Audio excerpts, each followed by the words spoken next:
You can help a child learn about rainfall by using a jar or glass to measure it. Place the jar outside. After it rains, the child can put a stick next to the jar and mark the water height.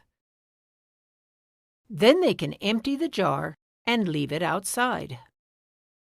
After it rains again, you can ask, "Do you think it rained more or less than last time?" After they guess, they can check the jar and compare it with the mark from last time. This activity helps the child learn about observing and measuring.